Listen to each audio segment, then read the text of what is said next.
자, 하나님이 다스리신다. 오늘 첫 번째입니다. 영원부터 영원까지 다스리신다. 제목 말씀을 드립니다. 자, 2026년에 시작이 이미 되었습니다. 자, 우리는 새해 복 많이 받으십시오라는 인사를 많이 합니다. 자, 이런 인사를 하면서 우리 마음속에 약간의 불안과 걱정거리가 있습니다. 경제가 올려도 좋지 못할 것 같은데, AI 시대에 해고가 많아질 것 같은데 나와 우리 가정은 괜찮을까라는 그런 걱정, 불안이 우리 속에 있습니다. 자, 우리가 사는 세상은 파도가 치는 바다와 같다라고 말할 수 있습니다. 이게 잔잔하다가도 어느새 바람이 불고 막 파도가 거세게 치는 그런 바다 같은 세상 속에 우리가 살고 있습니다. 자, 우리는 어떤 존재냐? 그 바다 위에 있는 통통배 같은 존재, 통통배 같은 아주 약한 존재입니다. 여러분, 세상은 안전하지 않습니다. 세상이 안전하면 우리는 이런 불안 걱정을 할 필요가 없습니다. 세상이 안전하지 않기 때문에 우리 속에는 늘 불안, 걱정, 염려가 있는 것이 현실입니다. 제가 작년에, 이제 벌써 작년이죠.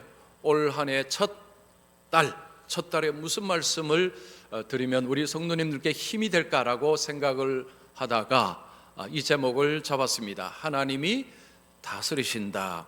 하나님이 온 세상을 다스립니다. 라는 이 말씀을 준비를 했습니다.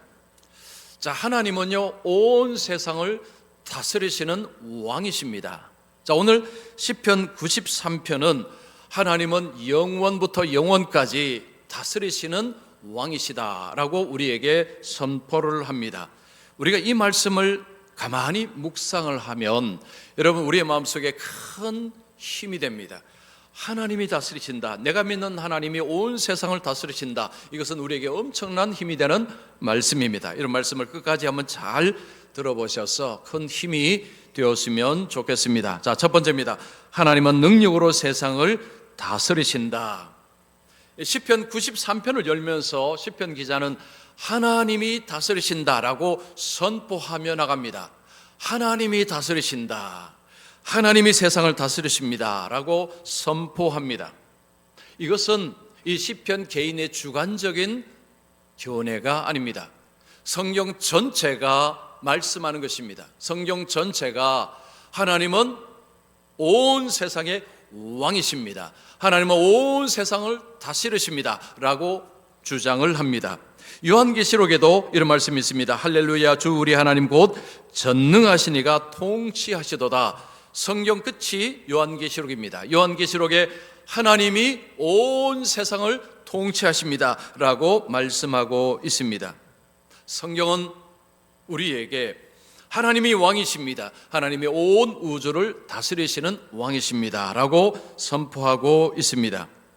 하나님의 왕되심은 누가 하나님을 왕으로 세워서 왕이 된 것이 아닙니다. 하나님은 스스로가 왕이십니다.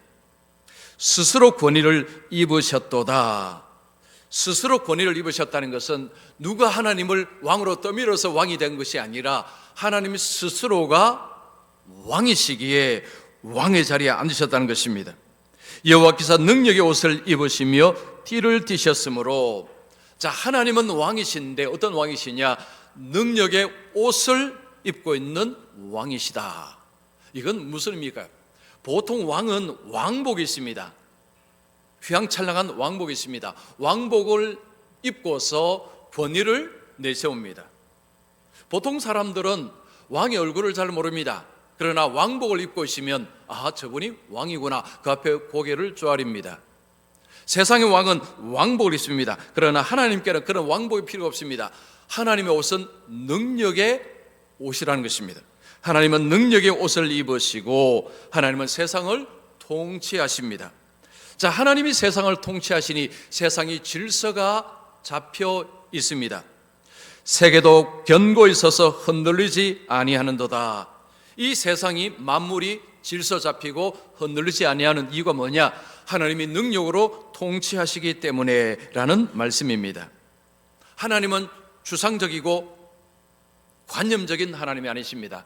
실제 하나님이십니다. 실제로 온 우주를 다스리는 왕이십니다. 자, 그러면 하나님은 언제부터 다스렸느냐? 영원부터입니다. 2절 보십시오. 주의 보좌는 예로부터 견고히 있었으며 주는 영원부터 계셨나이다. 주의 보좌, 이게 왕이 앉는 자리입니다. 하나님의 보좌는 언제부터 있었느냐? 영원부터 영원까지 하나님의 보좌가 있었다라고 이야기합니다. 이 말씀은 하나님은 보좌에서 내려온 적이 한 번도 없다는 이야기입니다. 여러분, 세상의 왕은요, 세상의 지도자는 올라가면 내려옵니다. 올라가서 영원히 있는 지도자는 한 명도 없습니다. 국민의 투표에 의하든 어떤 방법으로든 올라가면 내려오는 때가 반드시 있습니다. 그러나 하나님은 내려오신 적이 없었습니다. 하나님은 견고히 그 자리에서 나라 온 세상을 통치하고 계십니다. 자, 오늘날 세상을 보는 관점은 크게 두 가지입니다. 하나는 우연에 의해서 모든 것이 존재하고 자연 법칙에 의해서 모든 만물이 질서를 잡고 있다. 이것이 한 관점입니다. 또 한 관점은 하나님이 세상을 창조하시고 하나님께서 세상을 다스리셔서 만물이 견고하게 유지되고 있다. 이 두 관점이 큰 관점입니다. 세상은 어느 쪽에 관심이 많습니까? 많은 사람들은 어느 쪽의 견해를 받아들입니까? 우연으로 존재하고 자연 법칙으로 모든 것이 유지되고 있다는 이 관점을 많은 사람들은 받아들이고 있습니다. 그러나 또 다른 관점도 있습니다. 하나님이 창조하시고 하나님께서 유지하시고 하나님이 붙드시고 하나님이 통치하신다는 관점이 있습니다. 진화론적인 관점은 모든 것이 우연입니다. 그리고 자연 법칙으로 모든 것이 돌아갑니다. 그러면 이 자연 법칙은 어떻게 생겨났는가? 이렇게 설명합니다. 수십억 년 동안 진화를 거쳐서 자연 법칙이 형성이 되었고 이 자연 법칙으로 모든 만물들이 질서를 유지하고 있다라고 이야기를 하고 있습니다. 그래서 인격적인 존재가 필요 없다라고 이야기합니다. 이것이 오늘날 주장하는 핵심 내용입니다. 인격적인 존재가 세상을 다스릴 필요가 없다는 거죠. 왜냐? 자연 법칙이 모든 것을 관할을 하고 있기 때문에 라고 이야기를 하고 있습니다. 그런데 이것도 믿음의 영역입니다. 왜냐하면 과학적으로 증명이 안 되는 것입니다. 수십억 년 동안에 차곡차곡 변화가 되어서 오늘처럼 세상이 유지가 되고 있다는 것은 순전히 믿음의 영역입니다. 하나님이 창조하시고 하나님이 다스리신다. 이것도 믿음의 영역입니다. 결국은 다 믿음의 영역입니다. 어느 것을 믿느냐? 개인의 선택이 되어버렸습니다. 만약에 우리 성도님이 하나님을 안 믿는다고 생각해 보십시오. 자, 하나님을 안 믿습니다. 어느 날 어느 모임에 갔습니다. 그 모임에 강사가 있습니다. 강사가 이런 이야기합니다. 당신은 우연히 존재하는 사람입니다. 당신의 삶은 의미와 목적이 하나도 없습니다 라고 이야기를 합니다. 또 다른 모임에 갔습니다. 그 모임에 가니까 그 사람이 이런 이야기합니다. 당신은 하나님에 의해서 창조된 존재입니다. 하나님은 당신의 삶에 목적과 의미를 부여하셨습니다. 당신의 삶은 의미와 목적이 분명합니다 라고 이야기합니다. 자, 하나님을 모릅니다. 그러면 두 가지 이야기를 동시에 들었습니다. 어느 쪽 이야기가 귀에 잘 들리실 것 같습니까? 어느 쪽 이야기가 삶의 유익이 될 것 같습니까? 한쪽은 당신은 우연적인 존재일 뿐입니다. 당신의 삶은 의미와 목적이 원래 없습니다. 당신의 삶은 동물하고 별 차이가 없습니다 라고 이야기를 합니다. 그 이야기를 들으면 어떻습니까? 와, 내 삶의 존재 의미 목적이 없다고? 왜 살지? 뭘 위해 살아야 되지? 내가 좀 잘 살고 있는가? 하나도 모릅니다. 그리고 바퀴벌레하고 나하고 무슨 차이지? 별 차이가 없습니다. 왜냐하면 의미와 목적이 없기 때문입니다. 자, 그러나 하나님의 존재, 하나님께서 창조하셨다, 하나님이 존재와 목적을 주셨다라고 하면 이거 완전히 달라집니다. 하나님이 만드셨다고? 하나님의 계획 속에 만드셨다고? 그러면 뭔가 미래가 있겠네? 뭔가 뒤에 좋은 것이 있겠네? 뭔가 다르겠네? 그러면 내가 좀 잘 살고 있는가? 이거 한번 확인을 해봐야 되겠네? 이런 의문점들이 생깁니다. 여러분, 둘 중에 어느 것이 삶에 유익한가? 여러분, 상식적으로 생각해도 답은 쉽게 나옵니다. 그런데 세상은 어느 쪽을 더 좋아합니까? 우연히 존재한다, 삶의 의미가 목적이 없다는 이야기를 더 좋아합니다. 왜 그럴까요? 이유는 간단합니다. 죄 때문입니다. 여러분, 죄가 들어와서 사람들 속에 주입한 것이 뭡니까? 너가 주인이다, 너가 하나님이다 라는 이야기입니다. 죄는 이것을 사람들에게 심었습니다. 아담과 하와가 죄를 지을 때의 핵심이 뭐죠? 너는 하나님처럼 된다는 것입니다. 하나님처럼 된다는 것이 무슨 이야기입니까? 너가 입법자여, 너가 재판관이라는 이야기입니다. 너가 모든 것을 결정할 수 있다는 거죠. 누구의 말 필요 없다, 스스로가 결정해라, 너가 모든 것을 판단해라. 이것이 죄가 사람들 속에 심은 것입니다. 죄는 SIN입니다. 신입니다. SIN 중간에 I가 있습니다. 나 중심입니다. 오늘날 세상을 보면 전부 나 중심입니다. 죄는 반역입니다. 하나님을 밀어내고 그 자리에 자기가 앉아있기 때문입니다. 저는 가끔씩 내가 좀 예수를 믿지 않으면 어떻게 살까라는 생각을 할 때가 있습니다. 그냥 목사가 아니고요, 그냥 예수를 안 믿으면 내가 어떻게 살고 있을까라는 생각을 할 때가 있습니다. 이 질문을 하게 되면 답을 얻는 것 어렵지 않습니다. 믿지 않는 제 친구들을 보면 답이 금방 나옵니다. 고등학교 친구, 친한 친구들 한 6, 7명 카톡방이 있습니다. 그 카톡방은 친구들 일상들이 계속 올라옵니다. 지난해 11월 14일에 한 친구가 사진을 올렸습니다. 사진 하나 보여주세요. 이 사진은 봐야 됩니다. 네, 자, 찾으시고요. 제가 올라왔네요. 우리 친구의 이제 아이가 수능 시험을 치기 전에 저 왼쪽 사진이 뭐냐면 1교시, 2교시, 3교시, 4교시, 그리고 오른쪽 끝에는 스님 이름이 딱 이렇습니다. 다른 스님 이름들이 다 적혀 있습니다. 그리고 옆에는 불당이죠. 그래서 이제 친구가 딸 시험을 위해서 이제 저기 절에 가서 불공을 드렸다, 뭐 이런 이야기입니다. 그래서 이 표를 올렸는데 수험 시간마다 스님의 이름이 다 다릅니다. 그래서 1교시는 어느 스님이 가서 불공을, 2교시는 어느 스님이 가서 불공을, 자, 이런 식으로 이제 아이들 시험을 위해서 저렇게 불공을 하고 거기서 부모들은 거기서 절을 하고 하는 것입니다.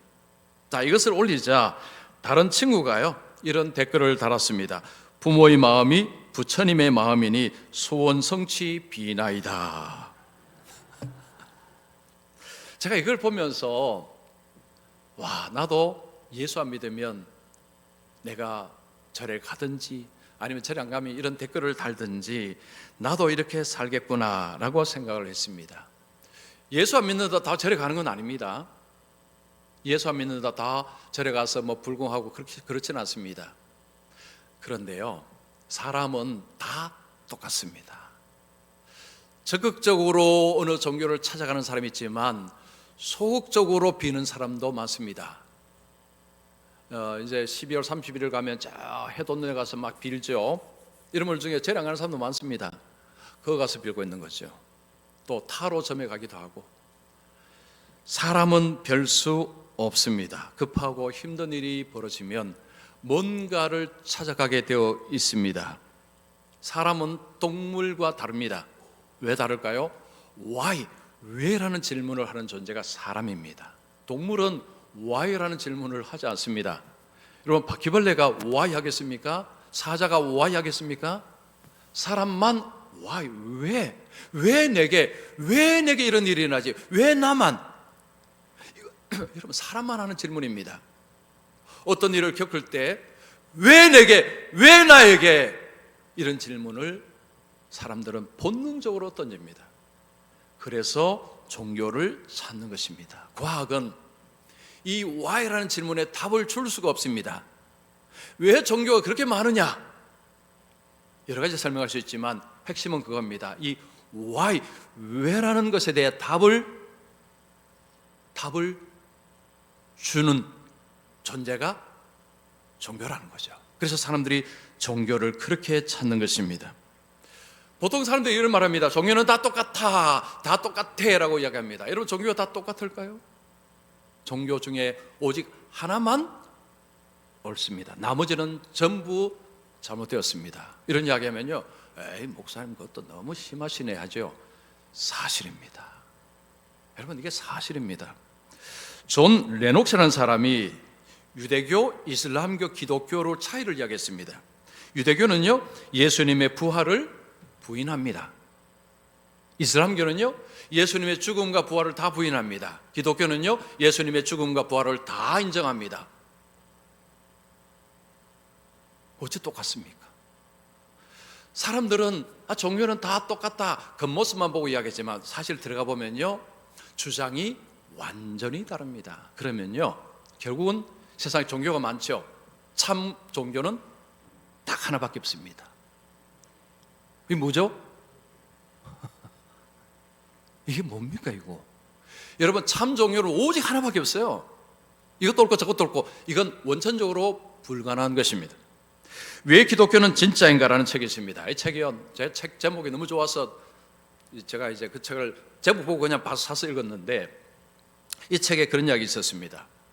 왜 기독교가 참이냐? 예수님이 참이시기 때문에. 자, 왜 기독교가 참이냐면 예수님이 참이기 때문이라는 거죠. 아니, 예수님이 참이다 말은 무슨 말일까요? 예수님의 말씀이 진리라는 말입니다. 예수님의 말씀만이 진리라는 거죠. 예수님의 말씀이 진리라는 증거는 뭘까요? 예수님이 그렇게 말씀하셨기 때문에 아닙니다. 예수님은 말씀을 삶으로, 행동으로 증명을 하셨기 때문입니다. 자, 우리 누가복음 5장 24절 말씀 같이 읽습니다. 시작. 인자가 땅에서 죄를 사하는 권세가 있는 줄을 너희로 알게 하리라 하시고 중풍병자에게 말씀하시되 내가 내게 이르노니 일어나 내 침상을 가지고 집으로 가라 하시매. 이 말씀이 정말 중요한 말씀입니다. 예수님께서 죄를 사하는 권세가 있다는 말씀하셨어요. 자, 이 말씀을 들을 때 사람들이 이건 하나님이 하시는 거지, 사람이 이걸 한다고 하니까 사람들이 믿을 수가 없는 거죠. 하나님은 죄를 용서할 수 있지만 사람이 죄를 용서 못합니다. 그런데 예수님이 뭐라고 하십니까? 자신이 죄를 용서할 수 있는 권세가 있다고 했습니다. 그런데 그 말씀만 하셨다면 예수님의 말씀을 믿을 수가 없습니다. 근데 예수님이 뭘 하셨습니까? 본인이 하나님 되심을 입증하셨습니다. 일어나 내 침상을 가지고 집으로 가라. 그 다음에 어떤 일이 벌어졌습니까? 벌떡 일어나 침상 들고 갔습니다. 사람들이 그걸 또 옆에서 다 봤죠.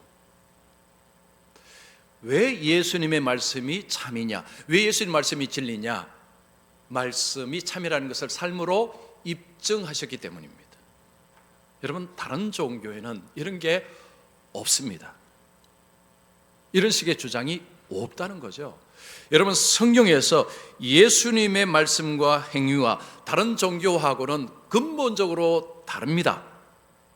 달라도 너무 다릅니다. 그래서요, 모든 종교가 똑같다, 근본적으로 이것은 불가능합니다. 기독교만 참입니다. 왜냐하면 예수님이 참이시기 때문에. 예수님이 누구시라고요? 하나님이십니다. 어떤 하나님이요? 능력의 하나님이십니다. 능력의 하나님. 그 능력의 하나님이 세상을 다스리시고 계십니다. 자, 두 번째, 하나님의 다스리심을 받기 위하여 거룩한 삶을 살라.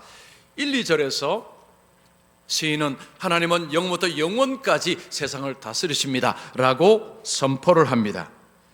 자, 3절에 오면요, 이 3절은 이 하나님의 다스리심에 적대적인 세력이 있다는 것을 이야기합니다. 3절 보시면 여호와여 큰 물이 소리를 높였고 큰 물이 그 소리를 높였으니 큰 물이 그 물결을 높이나이다. 여기서 물이라는 것은 강물, 바닷물이 아닙니다. 하나님의 질서를 거스르는 모든 세력을 지칭하는 것이 큰 물입니다. 자, 이 세상은 하나님을 적대하고 하나님의 질서를 뒤집으려고 하는 이런 세력들이 있다는 것입니다. 자, 3절의 중요한 표현이 큰 물, 큰 물, 큰 물은 똑같은데 동사가 좀 다릅니다. 큰 물이 소리를 높였고 그 소리를 높였으니 그 물결을 높이나이다. 이건요, 점층입니다. 점층.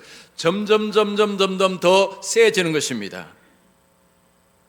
하나님을 향한 적대적인 소리가 처음에는 좀 작았는데 점점 커져 간다는 것입니다. 여러분, 세상에서 하나님을 향해서 적대적인 소리 중에 핵심이 뭘까요? 하나님이 없다라는 소리입니다. 하나님이 없다라는 소리가 끊임없이 계속해서 점점 더 커지고 있습니다. 요즘 유튜브나 영화를 보면서도 여러분, 그 속에는 결국은 하나님이 없다라는 이야기가 주구장창 나오고 있습니다. 하나님이 어디 있느냐? 그 말을 세상은 끊임없이 쏟아내고 있습니다. 지금 이 소리가 높다는 것은요, 이런 소리가 점점 커지고 있다는 것입니다. 세상의 소란스러움이 예수 믿는 자들 마음속에 하나님 없다는 것을 너 왜 그걸 받아들이지 않느냐? 없는 하나님을 왜 그렇게 추종하느냐? 하나님 없어. 하나님은 없는 거야. 그 소리를 점점 더 크게 하고 있습니다. 여러분, 올 한 해 제가 100% 확신합니다. 올 한 해 이 소리는 더 커질 것입니다. 하나님 없어. 하나님 없어라는 소리가 올해 더 커질 것입니다. 이건 제가 100% 확신을 합니다. 하나님 없다는 소리는요, 점점 더 세질 것입니다. 자, 그런데 여러분 4절 보십시오. 이 4절이 오늘 정말 중요한 구절입니다. 높이 계신 여호와의 능력은 많은 물소리와 바다의 큰 파도보다 크니이다. 자, 지금 막 물소리가 막 점점 커지지 않습니까? 그런데 하나님이 어디 계십니까? 저 높이 계신 하나님이 소리를 발하면 밑이 잠잠해진다는 그 이야기입니다. 자, 하나님은 높이 계십니다. 이 표현은 상징적인 의미가 있습니다. 이 세상의 파도, 이 제방을 넘어가는 그런 홍수가요, 아무리 올라가도 저 높이 계신 하나님께는 미치지 못한다는 의미입니다. 여러분, 세상의 소리가 아무리 커도 하나님께는 조금의 영향도 못 준다는 이야기입니다. 그리고 하나님은 위에서 내려보신다는 거죠. 밑에서 하나님 보시는 게 아니라 하나님 위에서 내려본다는 것입니다. 지금 무슨 일이 일어나고 있느냐? 그리고 하나님이 때가 되면 목소리를 확 발하게 되면 밑에 모든 것이 다 잠잠하게 되는 이런 일이 일어난다. 큰 파도보다 크니이다 라는 그 의미입니다. 자, 그러면요, 이 한 해 세상의 소리는 점점 커질 것입니다. 그런데 우리의 귀는 세상에 열려있기 때문에 그 소리를 안 들을 수가 없습니다.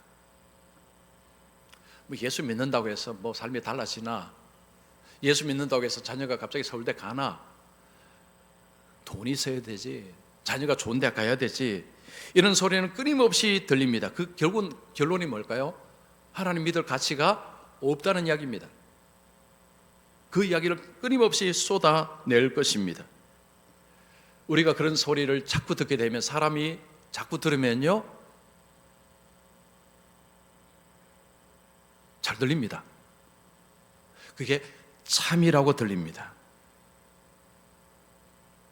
그러면요, 믿음 휴지 조각이 되어버립니다. 자, 여러분 5절 보십시오. 여호와여, 주의 증거들이 매우 확실하고. 자, 앞에서 하나님께서 한번 바라시면, 그죠? 이 세상 소리보다 더 크다고 했습니다. 자, 하나님의 말씀, 증거는 말씀입니다. 매우 확실하다. 이건요, 그냥 조금 괜찮다는 이야기가 아닙니다. 그냥 조금, 그냥 한번 믿어봐, 그러면 아마 좋은 일이 있을 거야, 이런 개념이 아니고 매우 확실하다는 것입니다. 여러분, 제가 이 표현을 잘 못되는데, 1부 때는 소리를 좀 질렀는데 2부 때 소리 질르니까 좀 그래서 그런데요, 매우 확실하다는 거죠. 매우 확실하다. 그 다음에 거룩함이 주의 집에 합당하니. 이 거룩함이라는 것은, 주의 집이라는 것은 구약에는 성전이고 신약에 오면 교회고 우리가 성전입니다. 자, 우리 성전에 뭐가 있어야 된다는 것입니까? 거룩함이. 자, 하나님의 소리가 큽니다. 즉 하나님의 통치를 받게 되면 세상의 그 어떤 것도 이기지 못한다는 이야기입니다. 자, 그러면 하나님의 통참을 받는 자들은 누구냐? 하나님의 매우 확실한 말씀, 그 말씀을 따라 사는 사람들. 여러분, 거룩이 무엇입니까? 거룩은 구별된 것입니다. 성경에 보면 하나님은 하나님의 백성들이 하나님을 만날 때 거룩한 것을 요구하는 것을 봅니다. 자, 출애굽기 19장 10절 11절 우리 같이 읽습니다. 시작. 여호와께서 모세에게 이르시되 너는 백성에게로 가서 오늘과 내일 그들을 성결하게 하며 그들에게 옷을 빨게 하고 준비하게 하여 셋째 날을 기다리게 하라. 이는 셋째 날에 나 여호와가 온 백성의 목전에서 시내산에 강림할 것임이니. 하나님이 강림하시니 하나님을 만날 준비를 하라는 것입니다. 준비를 어떻게 하는 거죠? 여기서 옷을 빤다는 것은 단지 위생 처리를 말하는 것이 아닙니다. 거룩함으로 준비를 하라는 거죠. 그래서 성경은 하나님을 만나는 사람에게 거룩함을 요구합니다. 거룩한 백성, 하나님이 거룩하니 너희도 거룩하라. 그러면 거룩하다는 것은 어떤 의미일까요? 여러 가지 의미로 갈 수 있지만 제일 쉬운 표현은요, 결국은 하나님의 말씀으로 구별된 삶을 사는 것, 이게 거룩한 삶입니다. 하나님 우리에게 구별된 삶을 원합니다. 근데 구별된 삶은요, 어떻게 사는 거죠? 말씀을 따라 사는 것입니다. 그 삶이 하나님의 통치하심 속에서 살아가는 삶입니다. 자, 어느 교회 젊은 부부가 목사님을 찾아왔습니다. 목사님, 너무 불안합니다. 경제도 좋지 않고 해고되는 소식도 많이 듣고 또 AI 시대에 세상이 너무너무 불안합니다 라고 하면서 목사님 찾아왔습니다. 그 목사님이 그 부부에게 그렇죠, 참 세상 보면 불안하고 걱정할 것 같습니다. 많은 사람들이 불안해서 약을 많이 먹는다고 하지요. 우리 두 분은 불안할 때 어떻게 하십니까? 라고 물었습니다. 그 두 사람이 말합니다. 불안할 때 기도하고 말씀을 봅니다. 기도하고 말씀을 본다는 이야기를 듣고 목사님이 아이고 참 잘하시네요. 근데 기도하고 말씀을 읽고 나니까 불안이 없어졌나요? 그러니까 두 분이 사실은 계속 불안합니다. 기도하고 말씀이 계속 불안하다는 거죠. 목사님이 그랬습니다. 기도하고 말씀 읽는 것은 좋은데 하나가 빠졌습니다. 이게 없으면 안 됩니다. 그러니까 두 분이 그게 뭐죠? 라고 물었습니다. 말씀을 붙잡고 사는 것입니다. 기도하고 말씀을 읽지만 말씀을 붙잡고 살지 않으면 하나님을 붙잡고 사는 것이 아닙니다. 말씀을 붙잡는 것은 하나님을 붙잡는 것입니다. 왜냐하면 하나님은 말씀으로 자신을 계시하셨고 말씀으로 주의 백성들을 인도하기 때문입니다. 그래서 말씀을 붙잡는다는 것은 말씀을 따라서 살라는 것입니다. 말씀을 따라서 살게 될 때에 그 속에서 하나님의 권능과 능력을 체험할 수 있습니다 라고 했습니다. 그러면서 한 가지 더 붙였습니다. 이왕이면 성경을 좀 암송하십시오. 성경을 암송하시고 또 암송하셔서 성경 말씀을 가슴에 집어넣으십시오. 가슴에 푹 집어넣으시면 말씀이 당신을 끌고 갈 것입니다 라고 했습니다. 자, 여러분, 이 말이 동의가 되십니까? 그런다고 그렇게 될까? 한번 해보십시오. 여러분, 해보시고 믿든지 안 믿든지 해보십시오. 제가 왜 이런 이야기 할까요? 제가 그렇게 하고 있기 때문입니다. 이게 강력합니다. 정말 강력합니다. 우리가 하나님의 통치하심을 받는다는 것은요, 이게 관념이 아닙니다. 이게 실제입니다. 실제적인 삶입니다. 우리는 다 부족합니다. 이 땅에 사는 사람 누구도 완전하지 않습니다. 약점과 부족함을 다 가지고 있습니다. 결국은 우리 인생은요, 그것을 계속해서 변화의 길을 걸어가는 것입니다. 그냥 스스로가 변화의 길을 걸어갈 수 있을까요? 절대 못합니다. 우리는 그런 존재가 아닙니다. 하나님께서 우리를 끌고 가셔야지만 우리에게 변화가 일어납니다. 그러면 하나님 우리를 어떻게 변화시킬까요? 말씀으로. 그래서 우리가 말씀을 붙잡는다는 것은 결국 주님을 붙잡는 것입니다. 주님의 통치하심을 받는 것을 의미합니다. 우리는 우연히 존재하는 그런 사람들이 아닙니다. 그냥 우연히 왔다가 사라지는 그런 존재가 아닙니다. 하나님의 계획과 목적 가운데 이 땅에 왔으며 하나님의 목적을 따라 살게 되고 우리는 목적지가 있습니다. 우리는 가야 될 곳이 있습니다. 우리는 존귀한 존재입니다. 하나님은 세상을 다스리시고 우리의 삶을 다스리십니다. 세상은 시끄러운 소리가 계속 들릴 것입니다. 그 소리만 듣게 되면 불안, 염려, 걱정 속에 휩싸일 것입니다. 그러나 하나님의 말씀을 들으시게 되면, 하나님의 음성을 들으시게 되면 염려를 완전히 안 할 수는 없겠지만 그러나 염려 속에 빠져서 허우적거리지는 않을 것입니다. 여러분, 하나님이 다스리십니다. 하나님이 세상을 다스리십니다. 하나님이 여러분을 다스리십니다. 하나님이 교회를 다스리십니다. 우리에게는 하나님이 다스리신다는 요 하나 붙들고 살아가면 이것이 우리의 삶에 엄청난 힘과 능력이 될 것입니다. 이 한 해 동안 힘들 때마다 하나님이 다스리시는데